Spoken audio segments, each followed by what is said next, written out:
এসব জল্পনা কল্পনার অবসান ঘটিয়ে বিমস্টেক শীর্ষ সম্মেলনের সাইড লাইনে বৈঠক করলেন অন্তর্বর্তী সরকারের প্রধান উপদেষ্টা ডক্টর মোহাম্মদ ইউনূস এবং ভারতের প্রধানমন্ত্রী নরেন্দ্র মোদী।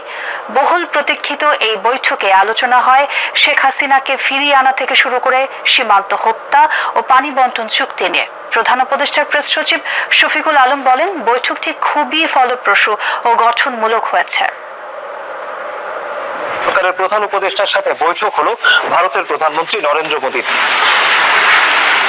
থাইল্যান্ডের ব্যাংককে শাংগ্রিলা হোটেলে বিমস্টেক শীর্ষ সম্মেলনের শেষে সাইড লাইনে অনুষ্ঠিত হলো বহুল আলোচিত এই বৈঠক। ডক্টর মোহাম্মদ ইউনূস সরকারের দায়িত্ব গ্রহণের পর থেকেই মোদীর সাথে বৈঠক নিয়ে চেষ্টার অন্ত ছিল না। আদৌ বৈঠক হবে কিনা তা নিয়েও শঙ্কা ছিল।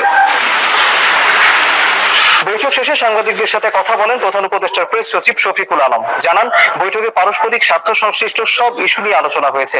এছাড়া বাংলাদেশের স্বার্থ সংশ্লিষ্ট যত ইস্যু ছিল তা নিয়েও আলোচনা হয়েছে। কথা হয়েছে শেখ হাসিনাকে ফিরিয়ে আনার ব্যাপারেও। পতিত স্বৈরাচারের উস্কানিমূলক সব বক্তব্য যে ভারত থেকে বসিয়ে দেওয়া হচ্ছে, কথা হয়েছে তা নিয়েও। পারস্পরিক স্বার্থ সংশ্লিষ্ট যতগুলো ইস্যু ছিল সবগুলো নিয়ে কথা হয়েছে। শেখ হাসিনা প্রত্যর্পণ বিষয়ে কথা হয়েছে। শেখ হাসিনা যে ওইখানে বসে অনেক ধরনের ইনসেন্ডিয়ারি কমেন্ট করছেন, সেগুলো বিষয়ে কথা হচ্ছে। এর আগে গত বছরের সেপ্টেম্বরে জাতিসংঘের সাধারণ পরিষদের অধিবেশনে বাংলাদেশের প্রধান উপদেষ্টা এবং ভারতের প্রধানমন্ত্রী যোগ দিলেও তাদের দেখা হয়নি। ডক্টর ইউনূস দায়িত্ব গ্রহণের প্রায় 8 মাস হলেও দুই নেতা মুখোমুখি হননি। তবে ক্ষমতা গ্রহণের পর ইউনূসকে অভিনন্দন ও শুভেচ্ছা জানিয়েছিলেন মোদী। গত 26 মার্চ বাংলাদেশের স্বাধীনতা দিবস উপলক্ষেও মোদী শুভেচ্ছা জানিয়ে অধ্যাপক ইউনূসকে চিঠি পাঠান। প্রেস সচিব বলেন, দুই নেতার বৈঠকে তিস্তা ও সংশ্লিষ্ট পানি বন্টন চুক্তি নিয়ে আলোচনা হয়েছে। কথা হয়েছে সীমান্তে হত্যা বন্ধের বিষয়ে। বর্ডার কিলিং নিয়ে কথা হয়েছে। আমাদের দুই দেশের মধ্যে যে গাঞ্জেস ওয়াটার ট্রিটিটা আপনি জানেন যে নতুন করে এটার এক্সপায়ার হয়েছে, নতুন করে ট্রিটিটা হওয়ার আবার কথা হচ্ছে, এবং তিস্তা ওয়াটার, এগুলো সবগুলো নিয়েই কথাবার্তা হয়েছে। বৈঠকটি খুব ফলপ্রসূ ও গঠনমূলক বলে মন্তব্য করেছেন প্রেস সচিব। এদিকে ইউনূস মোদী বৈঠক প্রসঙ্গে ভারতীয় সাংবাদিকদের ব্রিফ করেন দেশটির পররাষ্ট্র সচিব বিক্রম মিশ্রি। সীমান্ত সুরক্ষায় অনুপ্রবেশ বন্ধে আইনের কঠোর প্রয়োগের আশ্বাস দেন তিনি।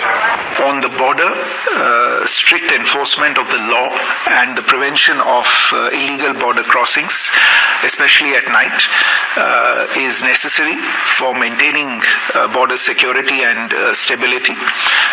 There are a number of bilateral mechanisms between the two countries, and these mechanisms could meet as appropriate to review and take forward our ties. দুই দেশের সম্পর্ক উন্নয়নে এই বৈঠক অগ্রণী ভূমিকা পালন করবে বলে আশা তার।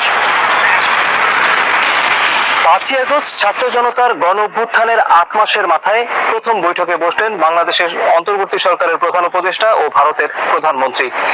এর ফলে হয়তো দুই দেশের সম্পর্কের যে সম্পূর্ণ বরফ সেটি পুরোপুরি গলবে না, কিন্তু এই দুই নেতার বিমস্টেকের মতো আয়োজনের সাইড লাইনে এমন বৈঠক আগামীতে যে কোনো ধরনের টানাপোড়েনের সমাধানে কর্মকর্তাদেরকে আসলে নতুন এক ধরনের কৌশল দিবে, সেটি এখন আশা করতেই পারে সব পক্ষ।